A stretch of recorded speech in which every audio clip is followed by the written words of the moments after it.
السلام علیکم ناظرین، آپ دیکھ رہے ہیں پروگرام بات چیت اور میں ہوں غلام نبی مدنی۔ غزہ میں ایک مرتبہ پھر وحشیانہ بمباری ہو رہی ہے اور ہزاروں فلسطینی مسلمان زخمی ہو چکے ہیں، جبکہ 1.5 درجن سے زائد مسلمان شہید ہو چکے ہیں۔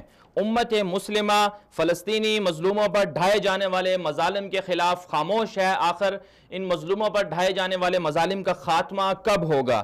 گریٹر اسرائیل کی جانب یہودیوں نے قدم بڑھانا شروع کر دیے ہیں اور شام اور عراق کے بعد اب سلسلہ آگے بڑھتا جا رہا ہے اور اسی طرح غزہ کے اندر بھی بمباری ہو رہی ہے۔ امت مسلمہ یہودیوں کے سامنے بے بس کیوں ہے؟ کیا واقعی ملالہ یوسفزئی سوات میں ایجوکیشن کی وجہ سے نشانہ بنی؟ ملالہ یوسفزئی اور پاکستان، ملالہ یوسفزئی نے دنیا میں پاکستان کو پرامن مشہور کیا یا پھر بدامن مشہور کیا؟ ملالہ یوسفزئی نے متنازع کتاب لکھی، آخر کیوں ملالہ نے اپنی کتاب میں اسلام اور پاکستان پر تیر برسائے؟ ملالہ مغرب کی چہیتی ہے، کیا واقعی مغرب ملالہ کو اپنے اہداف کی وجہ سے پذیرائی دے رہا ہے یا پھر کچھ اور اہداف ہیں؟ آج کے ہم پروگرام میں انہی سوالات پر بات چیت کرنے جا رہے ہیں۔ آج ہمارے ساتھ مہمان پینل میں ہوں گے محترم جناب اوریہ مقبول جان صاحب، سینئر تجزیہ نگار ہیں، اور کاشف مرزا صاحب بھی ہمارے ساتھ ہوں گے جنہوں نے ملالہ کی کتاب کا جواب لکھا، اور اسی طرح مولانا راحت حسین صاحب جو سابق سینیٹر ہیں، سوات سے تعلق ہے، وہ بھی ہمارا ساتھ دیں گے، اور اسی طرح دیگر مہمان بھی ہمارے ساتھ شریک ہوں گے۔ اگر ہم بات کریں پروگرام کے پہلے حصے کی کہ کل گزشتہ دن یوم ارض منایا جا رہا تھا فلسطین کے اندر، وہاں پر ہزاروں کی تعداد میں فلسطینی مسلمان، غزہ کے مسلمان باہر نکلے اور یوم ارض کے حوالے سے کہ جو ان کی زمین ہے، جو ان کا علاقہ ہے فلسطین، اس حوالے سے وہ احتجاج کر رہے تھے کہ ہم غاصب صہیونیوں کو، یہودیوں اپنی زمین پر قبضہ نہیں کرنے دیں گے، یہ زمین ہماری ہے، اسرائیل کا یہاں سے کوئی تعلق نہیں ہے۔ اس حوالے سے وہ احتجاج کر رہے تھے، انہوں نے جمعہ کی نماز بھی پڑھی، اور اس کے بعد بدقسمتی سے ہوا یہ کہ جب وہ احتجاج کا سلسلہ آگے بڑھتا گیا اور احتجاج میں زیادہ لوگ شامل ہوتے رہے، تو اسرائیل کی جانب سے ان پر بمباری کی گئی، فضائی بمباری کی گئی، راکٹ مارے گئے ان کو، اور اسی طرح گولیاں بھی چلائی گئیں، جس کی وجہ سے تقریباً 15 سے 17 کے قریب تعداد بتائی جاتی ہے کہ وہاں فلسطینی جو احتجاج کرنے والے مسلمان تھے وہ شہید ہو گئے، اور جبکہ 1400 سے زائد کی تعداد بتائی جا رہی ہے کہ جو فی الحال زخمی ہوئے ہیں، ان میں سے بہت سارے ایسے بھی ہیں کہ جو شدید انداز سے زخمی ہوئے ہیں۔ اس معاملے پر کل سلامتی کونسل کا اجلاس ہوا، ہنگامی اجلاس کویت کی طرف سے انہوں نے قرارداد پیش کی تھی، اس پر جو ہے فوری ہنگامی اجلاس ہوا، اس میں سب لوگوں نے میٹنگ کی اور کہا کہ اسرائیل کو رک جانا چاہیے۔ لیکن اگر بات کریں ہم اسرائیل کی بدماشی کی اور اسرائیل کی جو درندگی کی اگر بات کریں، تو ہمیشہ یہی ہوتا ہے کہ اسرائیل بندے مار دیتا ہے، اسرائیل وہاں کی فلسطینیوں کی زمینوں پر قبضہ کر لیتا ہے، اور بعد میں پھر اقوام متحدہ آتے ہیں اور کہتے ہیں کہ جی آپ یہ معاملہ بند کر دیں، لیکن جو ظلم ہوا، جو لوگ مارے گئے، ان کے حمایت میں کوئی معاملہ سامنے نہیں آتا، جس کی وجہ سے بہت زیادہ نقصانات ہوتے رہتے ہیں۔ تو اس کے لیے امت مسلمہ کو آگے آنا ہوگا تاکہ فلسطینی جو مظلوم بھائی ہیں وہ بچ سکیں، ان پر جو فائرنگ ہو رہی ہے وہ رک سکے، اور امت مسلمہ کی ذمہ داری بنتی ہے کہ وہ اس میں اپنا ساتھ دیں۔ پروگرام کے دوسرے حصے کی طرف بڑھتے ہیں ملالہ یوسفزئی کے حوالے سے کہ ملالہ یوسفزئی کیا واقعی ایک ڈرامہ ہے یا کوئی حقیقت ہے؟ کیا ملالہ یوسفزئی نے پاکستان کے لیے کوئی ایسی خدمات سر انجام دی ہیں جس کی وجہ سے پاکستان نے اس کو ہیرو بنایا ہوا ہے؟ پاکستان کے لیے ملالہ نے کیا کام کیا ہے، کیا خدمات سر انجام دی ہیں؟ اسی حوالے سے پروگرام کا دوسرے حصے میں ہم مہمانوں سے بات کریں گے۔ اس وقت ہمارے ساتھ مہمان موجود ہیں لائن پر، محترم جناب مولانا راحت حسین صاحب جو سابق سینیٹر بھی رہے اور جمعیت علماء اسلام کے سرگرم رکن ہیں، اور آپ کا تعلق سوات ہی سے ہے جس علاقے سے ملالہ یوسفزئی آگے بڑھی۔ السلام علیکم مولانا صاحب، کیا حال ہے؟ بہت شکریہ آپ نے وقت دیا ہمیں۔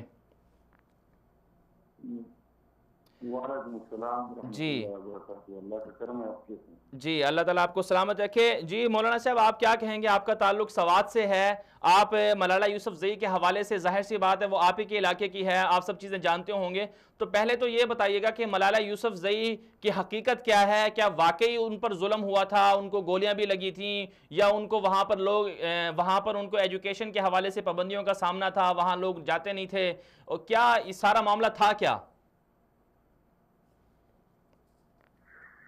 بسم اللہ الرحمن الرحیم۔ سب سے پہلے تو میں آپ حضرات کا شکریہ ادا کرتا ہوں، جی بہت شکریہ۔ اور ساتھ ہی میں اس حوالے سے تھوڑا سا تفصیل سے بات کروں گا سب سے پہلے تو میں اس حوالے سے بات کروں گا کہ ملالہ یوسفزئی کیونکہ ہماری ایک ہی بیلٹ ہے اور ہمارا گاؤں ان کے گاؤں سے 1 کلومیٹر کے فاصلے پہ ہیں. ان کے دادا مولانا روح الامین صاحب یہ دارالعلوم دیوبند میں پڑھے ہوئے تھے اور موقوف اللہ یعنی دورہ حدیث سے پہلی باری درجے تک اس نے مولانا حسین احمد مدنی سے پڑھا ہے اور دورہ حدیث اس نے دارالعلوم حقانیہ سیدی شریف سوات میں مکمل کی ہے مولانا خان بہادر معصوم صاحب سے جو مولانا حسین احمد مدنی کے مولانا شاگرد تھے. ساتھ ہی ان کے جو دوسرا چچا تھا مولانا کا دادا کے بھائی مولانا سراج احمد صاحب وہ مشہور ادیب رہ چکے ہیں اور یہ مولانا مفتی کفایت اللہ مفتی ہند کے شاگرد بھی تھے اور مولانا حسین احمد مدنی کے شاگرد بھی تھے. اسی طرح ان کے جو دوسرے ان کے دادے تھے ان کا نام بحر العلوم صاحب تھے وہ بھی عالم فاضل تھے. ان کا تیسرا جو والد کا چچا ہے مولانا قاضی شعیب وہ اسٹیٹ کے زمانے میں سوات کے قاضی تھے. ملالہ یوسفزئی کا والد صاحب میرے ساتھ اسکول میں پڑھے ہیں مجھ سے 1 کلاس آگے تھے. میں 9th میں تھا اور وہ 10 میں تھے. اور ان کے والد صاحب مولانا روح الامین صاحب ایک مسجد میں امام بھی تھے برکانہ نامی گھر ہیں جو شاہپور سے تھوڑا فاصلے پہ ہیں بلکہ ایک یونین کے برکانہ اور شاہپور. ہمارے ہائی اسکول شاہپور میں وہ ہمارے اردو کی ٹیچر تھے اور ایک ممتاز عالم دین تھے اور جو کہ یوسفزئی سے ان کا تعلق ہے یعنی اس کا اور برحلہ ہے ان بیلٹ سے ان سے ان کا کتنا تعلق ہے لیکن ایک علمی خاندان ہے. لیکن ان کے والد صاحب ضیاء الدین جب کالج میں گئے تھے کالج سے پہلے 10 کلاس میں تھے والد صاحب ان کے تقریریں لکھا کرتے تھے اور مقرر بن گئے تھے. تو جب کالج کی زندگی آئی تو تقسیم فکر میں شامل ہو گئے اور ایک کمیونسٹ ذہنیت رکھنے والے آدمی جانے گئے. وہاں پہ اس نے تعلیم مکمل کی. پھر جہانگیر کالج میں وہ انفی امین کے اس نے دیا ہے اور پھر گومر یونیورسٹی میں اس نے انتظام دیا. اس کے بعد اس نے خوشحال پبلک اسکول کے نام سے ایک اسکول کھولا جو سوات مندورہ سٹی میں علاقے میں اس کا اسکول تھا. تو ملالہ اسی وقت بہت چھوٹی تھی مطلب اس کی پیدائش اسی وقت ہوئی تھی اور جب ان پہ حملہ ہو رہا تھا تو وہ کوئی 12-13 سال کی تھی تو میں ڈائری لکھ سکتی تھی. اور یہاں پہ شرار سلطان نامی ایک بندہ ہے وہ ان کے لیے ڈائری لکھا کرتی تھی گل مکئی کے نام سے. ان کی والدہ جو ہیں وہ ان کے گاؤں سے کچھ آگے کارشٹ نامی گاؤں ہے وہاں پہ ملک جان اثر خان کی بیٹی ہیں اور ان کے بھائی جو ہیں فیض احمد خان وہ بھی کامریڈ ہیں اور کمیونسٹ ذہن رکھنے والے انفرادی عبادات کو کرتے ہیں لیکن اجتماعی نظام سے ان کا کوئی تعلق نہیں ہے. بہرحال وہ انگلینڈ والی یا کوئی دوسری خاتون بھی ان کے لیے کچھ لکھا کرتی تھی. ان کا والد صاحب بھی کوئی ڈائری لکھا کرتی تھی. تو اس کے بعد اس پہ جو حملہ ہوا ہے تو انتہائی محفوظ ترین علاقے میں ہوا ہے.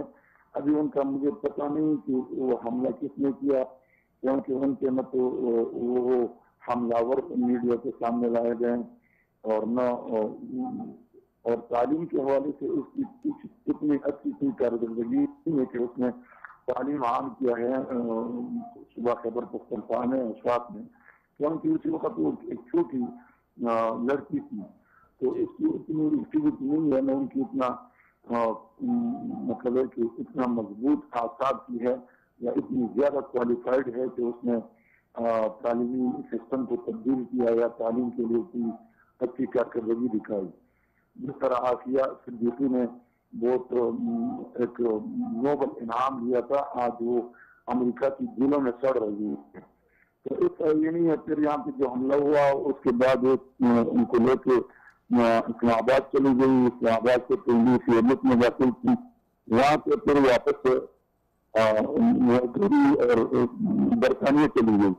لیکن اس سے پہلے جب وہ یہاں پاکستان کے اندر رہ رہی تھی تو ان کے والد صاحب بارہا اس کی ملاقاتیں ہوئی ہیں افغانستان کے اندر نیٹو فورسز کے جو بڑے تھے جرنیل تھے امریکن فورسز کے جرنیل تھے ان کے ساتھ ملاقات ہوئی ہے، بلکہ ان کے یہاں پہ جو ان کا خوشحال پبلک اسکول ہے یا ان کا گھر ہے سوات سٹی کے اندر، ان میں بھی بہرحال یہ لوگ آئے ہیں، امریکن جو اہلکار ہے ان کے ساتھ ان کی ملاقاتیں ہوئی ہیں، اور ان حملے سے پہلے والی بات ہے کہ ان کے ساتھ ان کی 45 دن تک ان کے ساتھ وہ مہمان رہے، جس کو ہم بلیک واٹر کے نام سے یاد کر رہے ہیں، لیکن کیونکہ وہ امریکن ایمبیسی کے تھرو آئے تھے اور وہ اہلکار ظاہر کر رہے تھے کہ یہ ان کے اہلکار ہے، اور وہ گوگل کی بھی موجود ہے اور انٹرنیٹ کی بھی ان کی تصاویر موجود ہے، ان کے جو اعلیٰ اہلکار تھے جس میں فوجی افسران بھی تھے، ان کے ساتھ ان کی ملاقاتیں ہوئی تھی۔ اس کے بعد جب ان پہ حملہ ہوا تو حملے کے بعد وہ برطانیہ چلی گئی۔ ابھی ہمیں پتہ نہیں ہے کہ ان کی کتنی کارکردگی ہے، لیکن بالکل ابھی فنڈ ملا ہے تو وہاں پہ مولانا صاحب یہ بتائیے گا، جیسے آپ نے جی مولانا راحت صاحب، جیسے آپ نے پوری تفصیل سے بتایا کہ ان کے والد آپ کے کلاس فیلو بھی تھے اور ساری چیزیں آپ جانتے ہیں کیسے انہوں نے بنایا، سب کچھ چیزیں آپ نے ذکر کیا، تو اس کا مطلب جو ساری گفتگو آپ نے فرمائی اس سے تو یہ ظاہر ہوتا ہے کہ ان کو استعمال کیا گیا ہے، تو اس حوالے سے وہاں کے لوگ کیا سمجھتے ہیں؟ ان کے والد صاحب بالکل ان کی ریزرویشن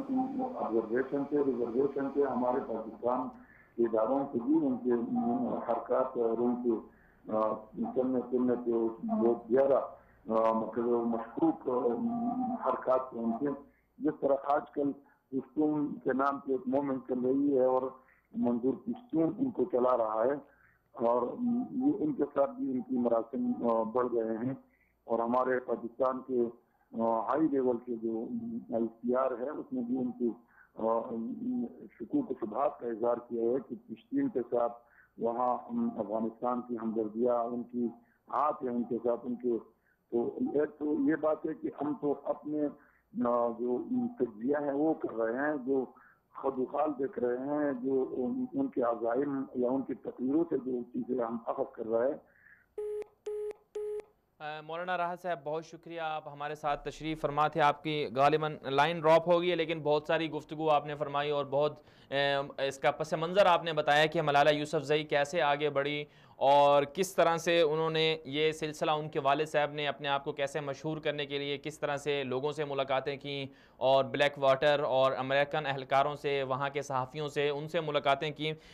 ناظرین یہاں پر اگر میں خود ذاتی طور پر اگر آپ کو ایک واقعہ سناتا ہوں، اس کے بعد سے اگر آپ اس صورتحال کو، ملالہ یوسفزئی کی صورتحال کو اگر آپ جو واقعہ ماضی میں ہوا اور جو ہوتے رہے حالات پیچھے اگر ان کو سامنے رکھا جائے اور پھر ملالہ یوسفزئی کے قصے کو سامنے رکھا جائے تو ساری حقیقت سامنے آ جاتی ہے۔ واقعہ دراصل یہ ہوا تھا کہ 1800 کی 19ویں صدی کے آخر میں خلیفہ عبدالحمید ثانی ترکی کے آخری مضبوط ترین بادشاہ تھے، آخری مضبوط ترین اور طاقتور بادشاہ گزرے ہیں، اور ظاہر سی بات ہے اس وقت کلونیزم کا دور بھی تھا، استعمار جو ہے ملکوں پر قبضے کر رہے تھے، ہندوستان کے اندر استعمار برطانیہ آ چکا تھا، وہاں قبضہ کر چکا تھا، تو خلافت عثمانیہ کو گرانے کے لیے پوری دنیا کے جو طاقتیں تھیں اس وقت متحد ہو چکی تھیں، فرانس، برطانیہ، رشیا اور اس کے ساتھ امریکہ، یہ سارے متحد تھے۔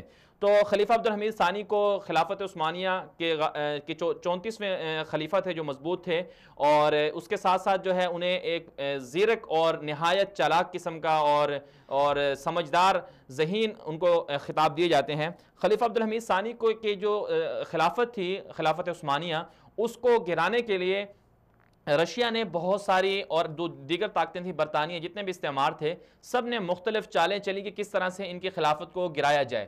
تو اس میں انہوں نے ایک تو جو گریٹر اسرائیل صہیونی ہے یا اسرائیل جسے ہم کہہ لیں، اس کے جو صہیونزم کے جو بانی تھے تھیوڈور ہرزل، ان کو کھڑا کیا۔ تھیوڈور ہرزل بنیادی طور پر ایک صحافی تھا، اس صحافی کو کہا کہ آپ خلافت عثمانیہ کے خلاف جتنا کچھ لکھ سکتے ہیں آپ لکھیں، اور اس کے ساتھ ساتھ انہوں نے ایک ایسے بندے کو کھڑا کیا، ایک کردار ہے سمیر کے نام سے، سمیر ایک شخص تھا، اس کو کھڑا کیا۔ اس کے ذہن میں ایک زہر اگلا کہ آپ کے والد کو عبدالحمید ثانی نے مروایا ہے، لہٰذا آپ نے بدلہ لینا ہے۔ یہ سمیر جو شخص تھا یہ صحافی تھا بنیادی طور پر، یہ استنبول آیا اور وہاں آ کر یہ اخباروں میں خلیفہ عبدالحمید ثانی کے خلاف مضامین لکھتا تھا اور وہاں کے لوگوں کو آزادی اظہار رائے کے لیے ابھارتا تھا، لوگوں کو کہتا تھا کہ آپ کو حقوق نہیں مل رہے ہیں، آپ باہر نکلیں۔ تو لہٰذا وہ ایک قسم کی بغاوت پیدا کرنا چاہ رہا تھا خواتین کے حوالے سے کہ عورتوں کو بھی آزادی ہونی چاہیے وغیرہ وغیرہ۔ تو غرض یہ سارا سلسلہ اس کو پیچھے سارا اس کے پوری طاقتیں تھیں۔ اس کے بعد ہوا یہ کہ ان کی ایک بہن تھی، اس کو بھی اسی نیت سے بھیجا گیا محل کے اندر کہ آپ جا کر خلیفہ عبدالحمید ثانی کو ختم کریں کیونکہ انہوں نے آپ کے والد کو مارا ہے۔ حالانکہ خلیفہ عبدالحمید ثانی جو ہے ان دونوں کے والد کا قاتل نہیں تھے، اور لیکن ان کو بھڑکایا اس طرح سے گیا، ان کی ذہن سازی اس طرح سے کی گئی، لیکن بالآخر ہوا آخر میں یہ کہ سمیر کو انہی لوگوں نے مار دیا جو ان سے مضامین لکھوا رہے تھے۔ کیوں؟ اس کی وجہ یہ تھی کہ ان کو پتہ چل گیا تھا، سمیر کو پتہ چل گیا تھا اور ان کی بہن کو پتہ چل گیا تھا کہ ہمارے جو والد کے قاتل ہیں والدین کے، وہ عبدالحمید ثانی نہیں ہیں بلکہ دوسرے ہیں۔ تو اس واقعے کو سامنے رکھا جائے، پھر تھیوڈور ہرزل نے جو کتاب لکھی خود کس طرح سے اسرائیل کو بنایا جائے گا، اس کتاب کو بھی اگر پڑھا جائے، ان سب چیزوں کو سامنے رکھا جائے اور پھر ملالہ کے کیس کو دیکھا جائے کہ ملالہ کو کن بنیادوں پر اٹھایا گیا اور کیا کیا چیزیں اور کون سا ہتھیار استعمال کیا گیا لکھنے کا، اور صحافت جسے کہتے ہیں کہ صحافت آزادی اظہار رائے کا وہ ایک ذریعہ ہے اور وسیلہ ہے، لیکن اس کے پیچھے جس مقصد کے لیے انہوں نے صحافت کو یا قلم کو یا لکھنے کو یوز کیا وہ سب کے سامنے ہے۔ ان کو لکھوایا گیا کہ پاکستان کے اندر کس طرح سے ایک پاکستان کی بدنامی کی جائے۔ تو ظاہر سی بات ہے پاکستان دہشت گرد نہیں تھا، پاکستان کے اندر دہشت گردی نہیں تھی، پاکستان ایک پرامن ملک تھا۔ آپ 2009-11 سے پہلے چلے جائیں کہ پاکستان میں کہیں کوئی دھماکہ ہوا، کبھی کہیں دھماکے نہیں ہوتے تھے، کہیں پر کوئی اس طرح کی قتل و غارت گری نہیں ہوتے تھے، ہمارے شمالی علاقے سارے پرامن تھے۔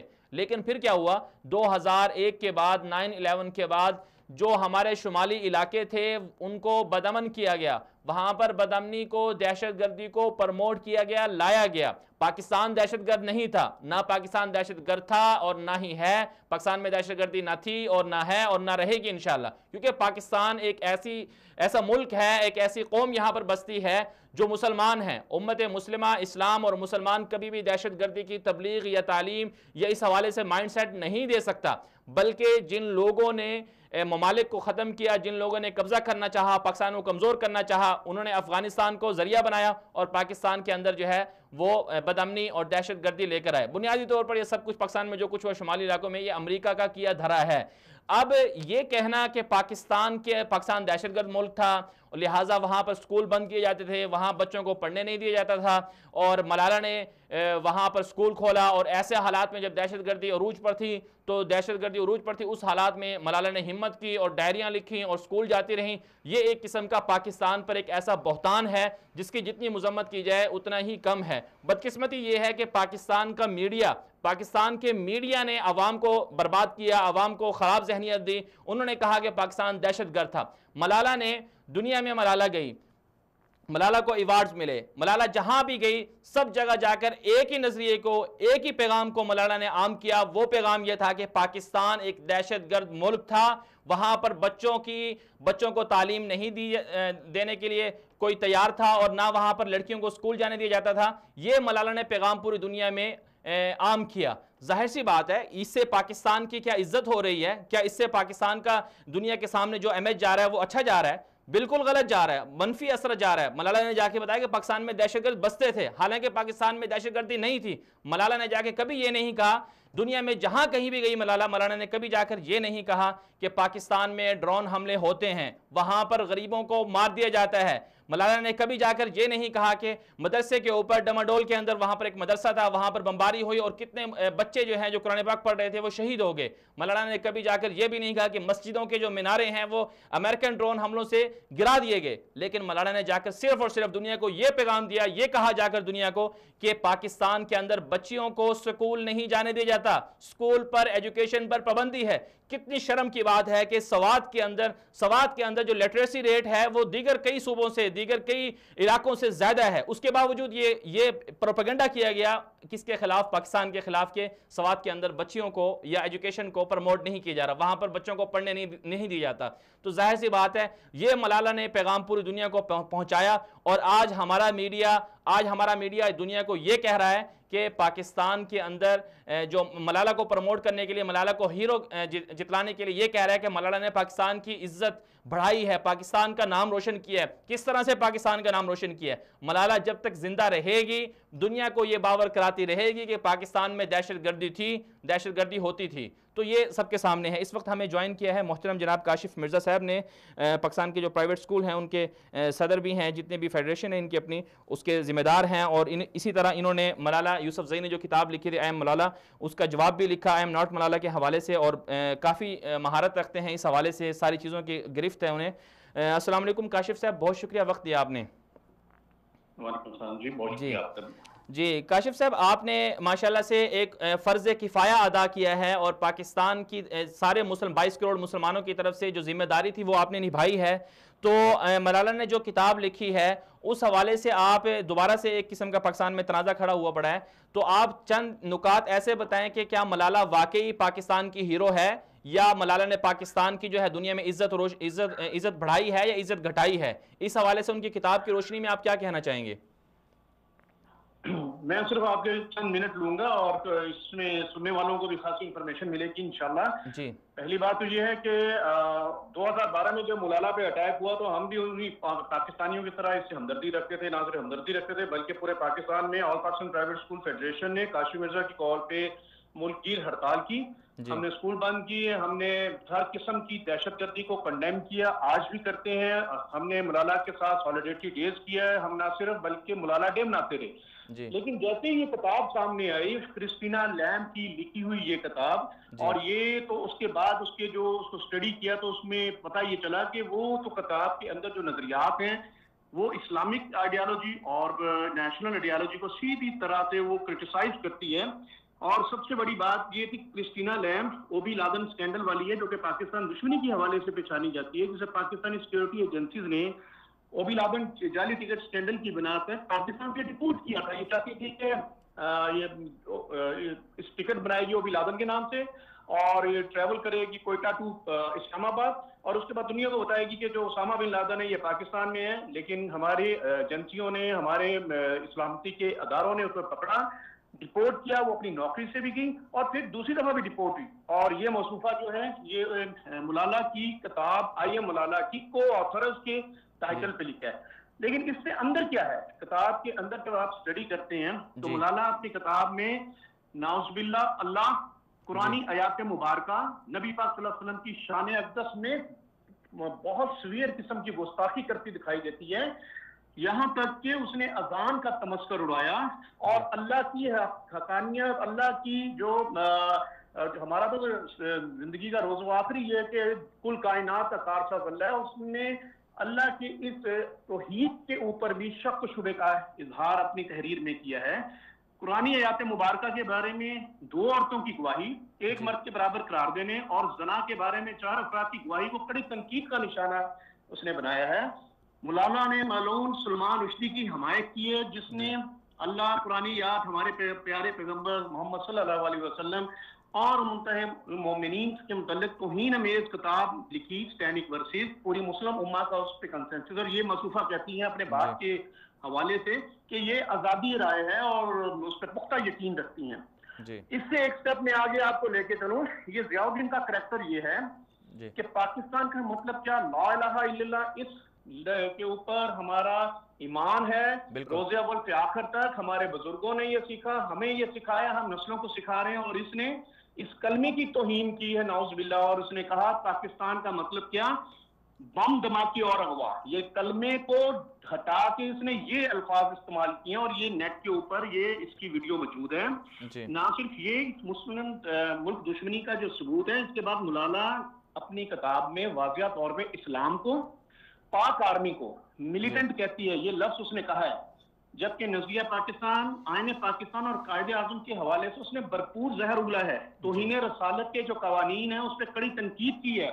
سزا یافتہ آسیہ بی بی سے حمایت کی ہے، ہمدردی کی ہے. اور یہاں تک کہ قادیانیوں کی حمایت میں ملالہ نے تو یہاں تک کہہ کے کہ وہ تو مسلمان اپنے آپ کو کہتے ہیں، ہماری گورنمنٹ ان کو جو ہے وہ غیر مسلم کہتی ہیں، حالانکہ اس کو یہ نہیں پتا کہ گورنمنٹ نے تو کوشش یہ کر کے دیکھ لی کہ اسمبلیوں سے قادیانی لابی کو خوش کرنے کے لیے تو قانون پاس کروانے کی کوشش کی، لیکن ہمارا جو کانسٹیٹیوشن ہے اس کے امینڈمنٹ نمبر 2 میں بہت واضح طور پہ ان کو قادیانی کو غیر مسلم قرار دیا گیا ہے۔ ایک چیز میں اور آپ کو ذرا یہاں بتا دوں کہ ضیاء الدین کے بارے میں پیج نمبر 44 اور 45 کے اندر وہ خود ایڈمٹ کرتی ہے کہ 14/10/1997 کو پاکستان کی 85ویں سالگرہ پہ جشن آزادی پہ ضیاء الدین اور اس کے دوستوں نے بازوؤں پر سیاہ پٹی باندھی، پاکستان کے خلاف احتجاج کیا، کیونکہ وہ سوات کو پاکستان میں نظام ہونے سے کچھ نہیں ملا، اور اس جرم میں ضیاء الدین ساتھیوں سمیت گرفتار ہوا، بھاری جرمانہ ادا کیا۔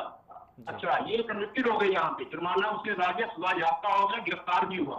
آگے وہ خود ہی لکھتی ہے کہ ضیاء الدین پر میگا ٹیمپر کر کے بجلی چوری کا کیس بنا اور اس میں بھاری جرمانہ ہوا، 2 جگہ یہ سزا یافتہ ہے۔ آئین و قانون کے برخلاف سزا یافتہ جو ضیاء الدین ہے اور اس کی سزا یافتہ کی اولاد جو پاکستان آئی ہے، جو کہ اللہ تبارک و تعالیٰ نبی پاک کی شان میں گستاخ ہے، آیات مبارکہ کی گستاخی کرتی ہے، اس کو اسٹیٹ گیسٹ کا درجہ دیا، اور اس وقت وہ پاکستانی ہائی کمیشن اور اقوام متحدہ میں بطور ایجوکیشن کاؤنسلر اور ایجوکیشن اتارشی کے کام کر رہا ہے۔ ایک طرف تو ہمارا منتخب وزیر اعظم یوسف رضا گیلانی توہین عدالت کیس میں 30 سیکنڈ کی مختصر ترین قید کی سزا پر وزارت عظمیٰ سے ہاتھ دھو رہتا ہے، اور دوسری طرف سزا یافتہ ضیاء الدین پاکستان کی 50 سالہ جشن آزادی پہ کیا پٹیاں باندھتا ہے، کلمے کی توہین کرتا ہے، بجلی چوری کا بجلی چور ہے، اور پاکستان مخالف نعرے لگوا کے بھی اس وقت غیر قانونی طور پہ پروٹوکول دے رہا ہے، اسٹیٹ گیسٹ ہے۔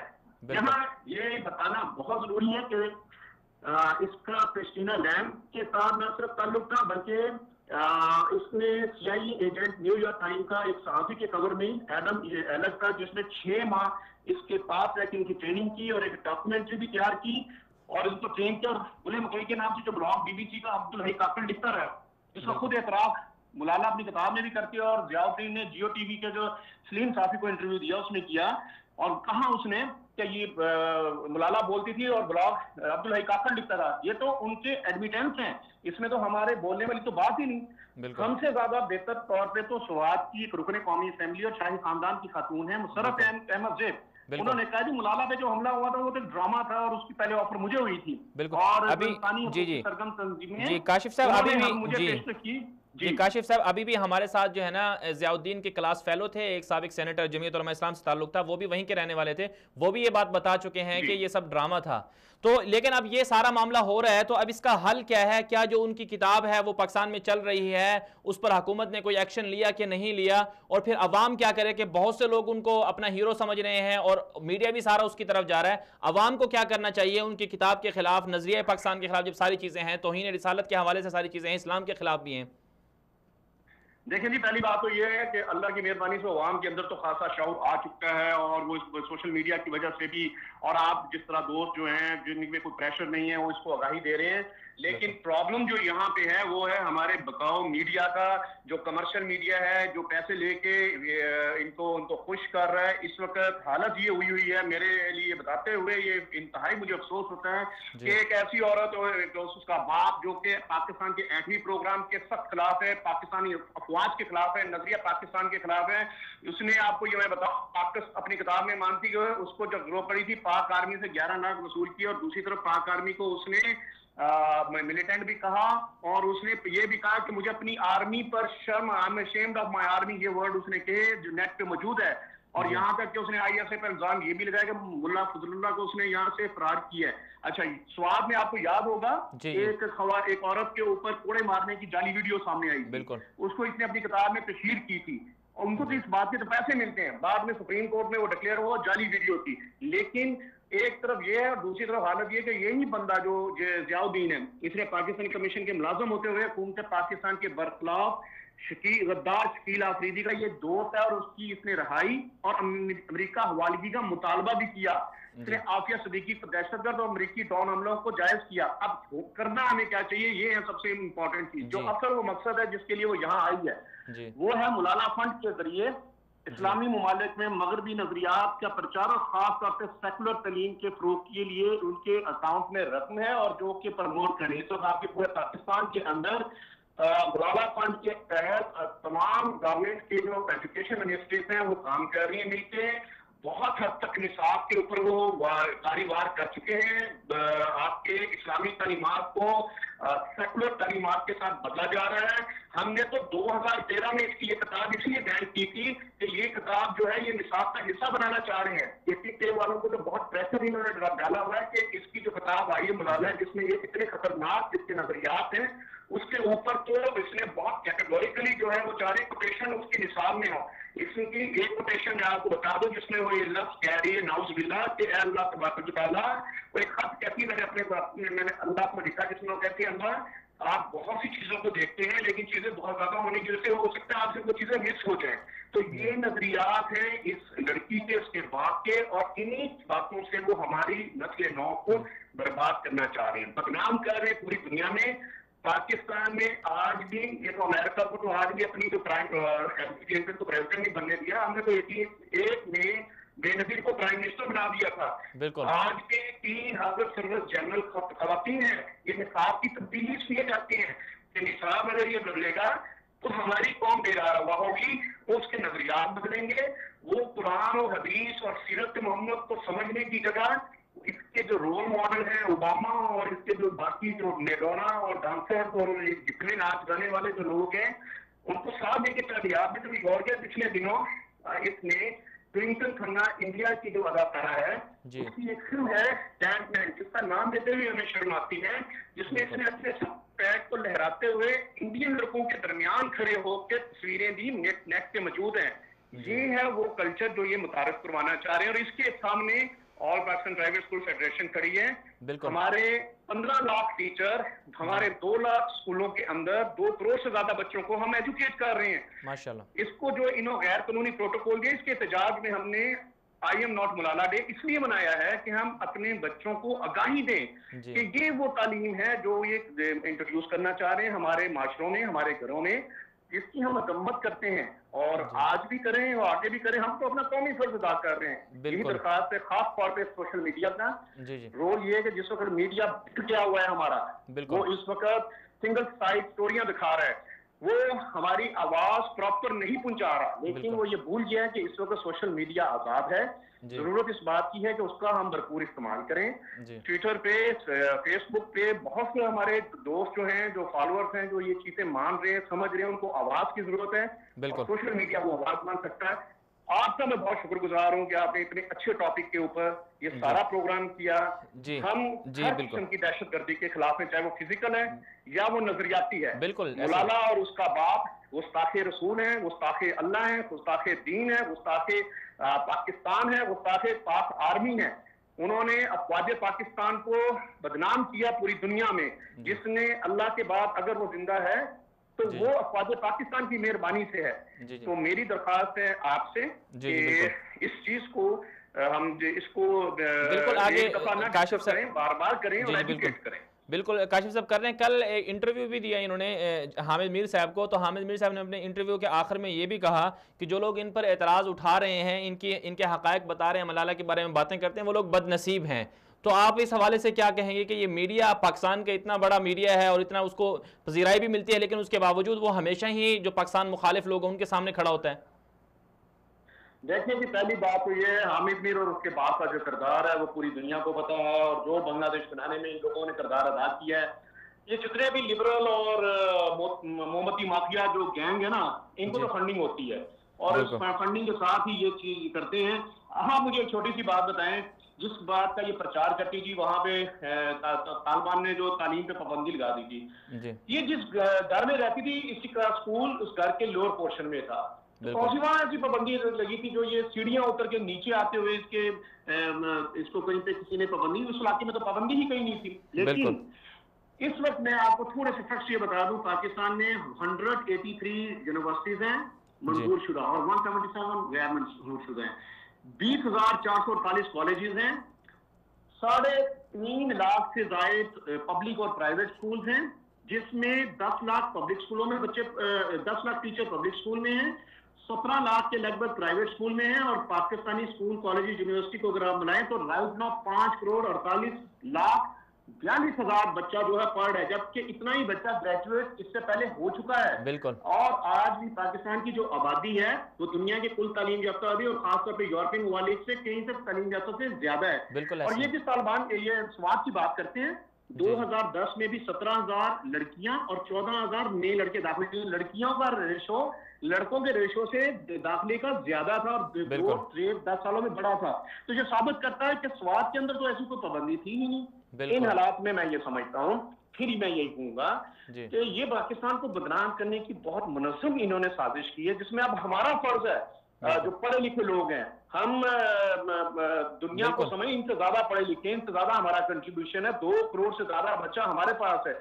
ملالا اور اس کے حامی جتنے ہیں، میں ان سے ایک ہی بات کہتا ہوں، بھائی تم اس کی مائکروسکوپ لے کے بھی ایک کوئی ایجوکیشن یا امن کے اندر کوئی مجھے خدمت بتا دو، کنٹریبیوشن بتا دو. یہ سلوگن آپ سناؤ کہ وہ جناب کھڑی ہو گئی تھی، بلاگ کوئی اور لکھتا تھا، کتاب کسی اور نے لکھی ہے. تو یہ جو ڈرامے ہیں یہ دنیا میں اب ایکسپورٹ ہو جاتے ہیں بڑی جلدی، اور ہو گئے ہیں. یہ انٹرنیشنل کنسپائریسی ہے اور اس کے تحت بدنام کیا جاتا ہے. اور کیونکہ پاکستان ایک اٹامک طاقت ہے اور ان کو اگر تھریٹ ہے کسی اسلامک اسٹیٹ سے تو وہ وہاں اسلامک پاکستان ہے، کیونکہ 25 کروڑ سے زیادہ آبادی اور 65% یوتھ ہے.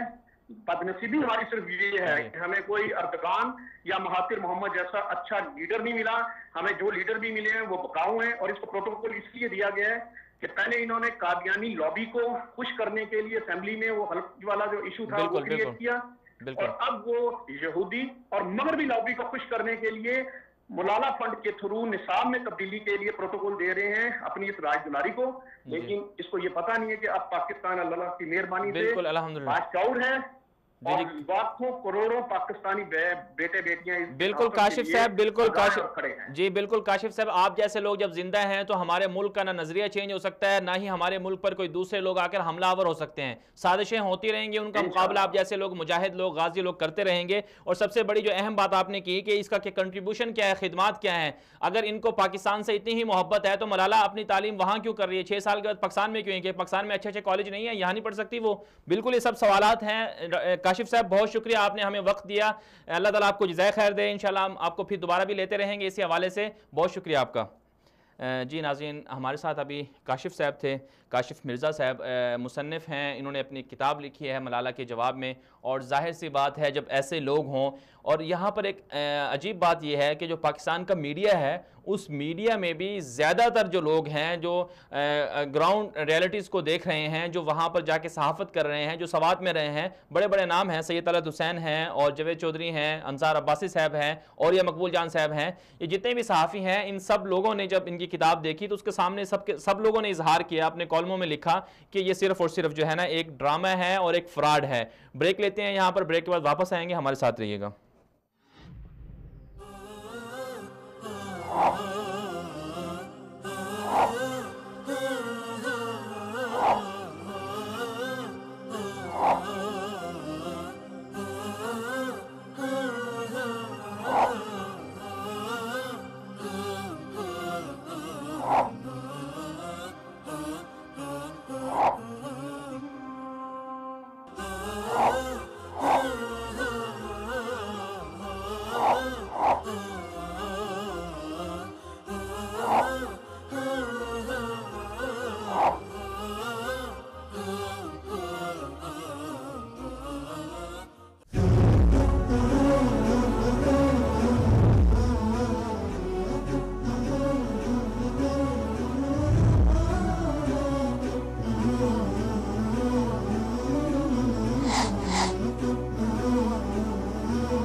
کفر کی تاریکی سے اسلام کی روشنی تک کا سفر.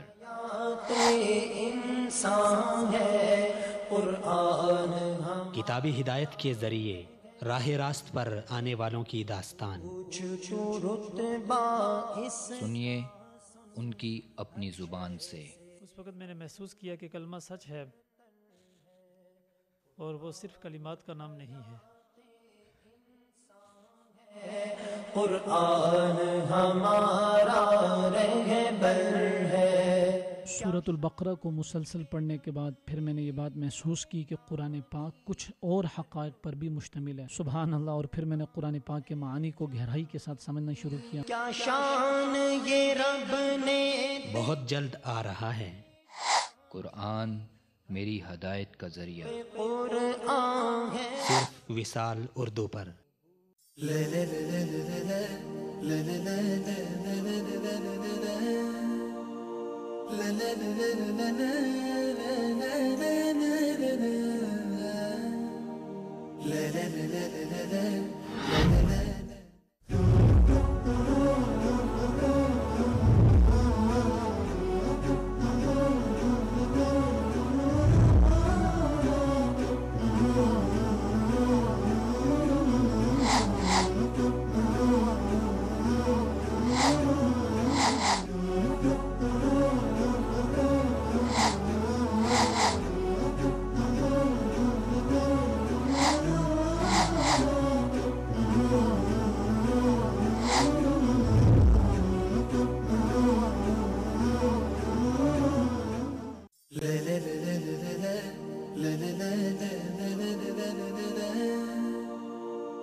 قرآن کی بہار،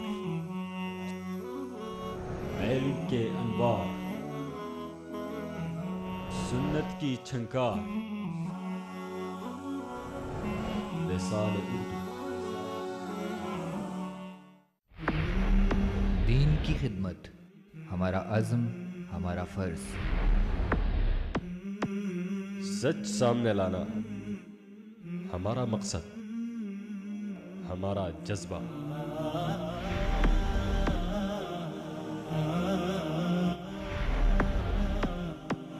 اللہ کا حکم ہمارا ایمان، ہماری پہچان.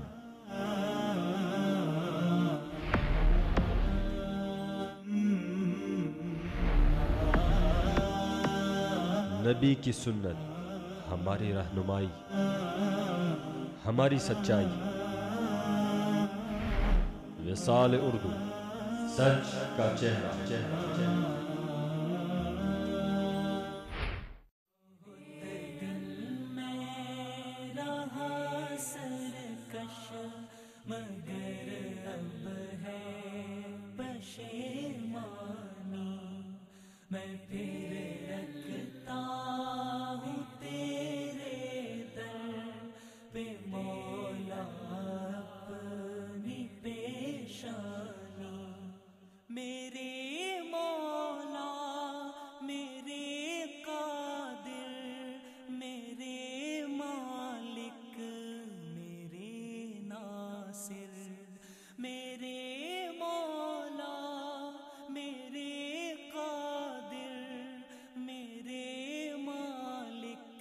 رسول اللہ صلی اللہ علیہ وسلم نے فرمایا، اللہ تعالیٰ فرماتا ہے جب میں اپنے بندے کو اس کی دو محبوب چیزوں یعنی آنکھوں سے محروم کر کے آزماتا ہوں، پھر وہ اس پر صبر کرتا ہے تو میں ان کے بدلے میں اس کو جنت دیتا ہوں.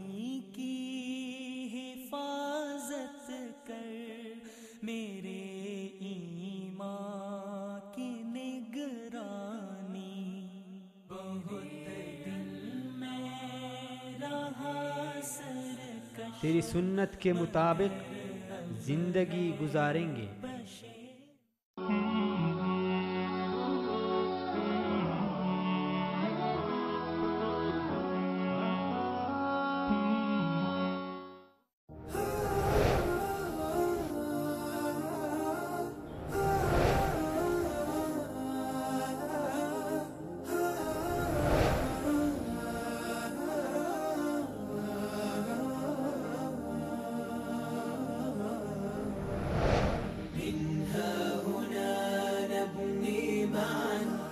فكرا يضيء طريقنا، منها هنا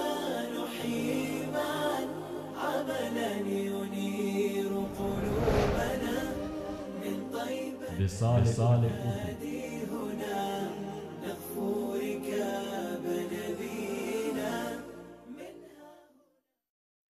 اے انسان، دنیا کی یہ دل فریبیاں ہمیشہ نہیں رہیں گی، جوانی کی یہ بہاریں سدا ساتھ نہیں دیں گی۔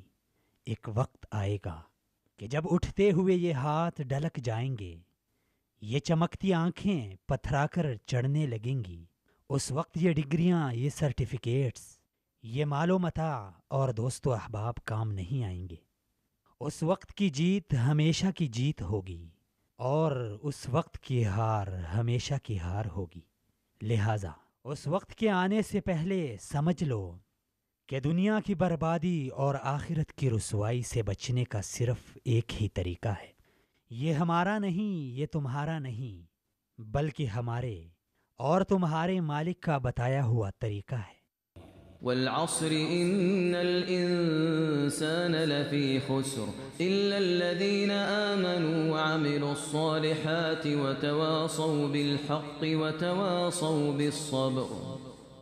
زمانے کی قسم، در حقیقت انسان سخت خسارے میں ہے، سوائے ان لوگوں کے جو ایمان لائے اور نیک اعمال کرتے رہے اور ایک دوسرے کو حق کی تلقین اور صبر کی نصیحت کرتے رہے۔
اے انسان، دنیا کی یہ دل فریبیاں ہمیشہ نہیں رہیں گی، جوانی کی یہ بہاریں سدا ساتھ نہیں دیں گی۔ ایک وقت آئے گا کہ جب اٹھتے ہوئے یہ ہاتھ ڈھلک جائیں گے، یہ چمکتی آنکھیں پتھرا کر چڑھنے لگیں گی۔ اس وقت یہ ڈگریاں، یہ سرٹیفکیٹس، یہ مال و متاع اور دوست و احباب کام نہیں آئیں گے۔ اس وقت کی جیت ہمیشہ کی جیت ہوگی، اور اس وقت کی ہار ہمیشہ کی ہار ہوگی۔ لہٰذا اس وقت کے آنے سے پہلے سمجھ لو کہ دنیا کی بربادی اور آخرت کی رسوائی سے بچنے کا صرف ایک ہی طریقہ ہے۔ یہ ہمارا نہیں، یہ تمہارا نہیں، بلکہ ہمارے اور تمہارے مالک کا بتایا ہوا طریقہ ہے۔ والعصر إن الإنسان لفي خسر إلا الذين آمنوا وعملوا الصالحات وتواصوا بالحق وتواصوا بالصبر۔ زمانے کی قسم، در حقیقت انسان سخت خسارے میں ہے، سوائے ان لوگوں کے جو ایمان لائے اور نیک اعمال کرتے رہے اور ایک دوسرے کو حق کی تلقین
کر رہے تھے ملالہ کے حوالے سے کہ ملالہ نے پاکستان کو بدنام کیا یا روشن کیا، پاکستان کو عزت بخشی، یا پاکستان کے حوالے سے دنیا میں ایک منفی تاثر ملالہ کی وجہ سے گیا.